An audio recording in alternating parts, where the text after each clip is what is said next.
lagi lama ko ba? Berbana iti ka, lumabas ka siya. Ako mo ba?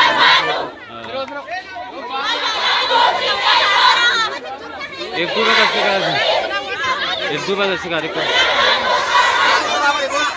वो नाम आर्टिस्ट आज हिंदी में मेरा रापला हमें तो काम ना पको